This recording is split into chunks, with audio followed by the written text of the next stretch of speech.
Oh, look at this angelic creation.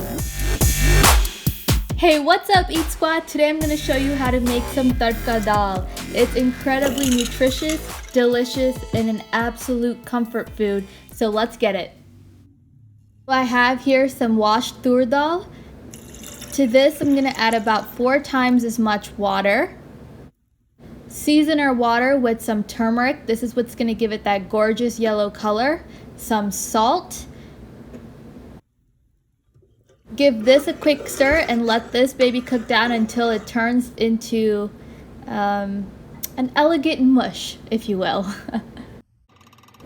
Alright, let's get started on the tadka. To a hot pan here, I'm going to add in some ghee. Butter or oil works too, but the ghee lends a more wholesome flavor profile. Once it's hot, I'm going to add in some mustard seeds, some cumin seeds, some curry leaves, and if you can find some fresh curry leaves, that's going to be awesome. Some dried red chilies, and sprinkle in some hing or asafoetida before giving it a quick stir. Continue to add in some ginger paste, some garlic paste,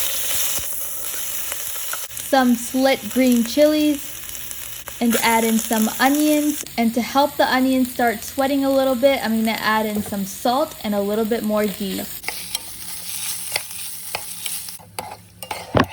When the onions are starting to cook through, I'm going to add in some tomatoes. This is completely optional, but it does give a little bit more of an acidity and sourness to it. And now the good stuff. Let's start adding in some spices. I'm going to hit it with some coriander powder, some red chili powder, some turmeric, a little bit of black pepper, some garam masala, and lastly, a bit of salt. And just give that a good stir. If you're wondering what the exact measurements are, if you want the detailed recipe, check out the description box below. I'll write out a full recipe.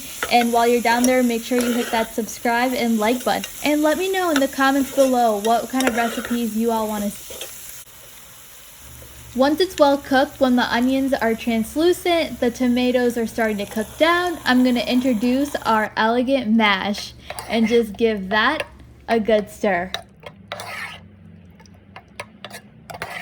I'm just going to let that simmer all together while the dal absorbs all of those flavors.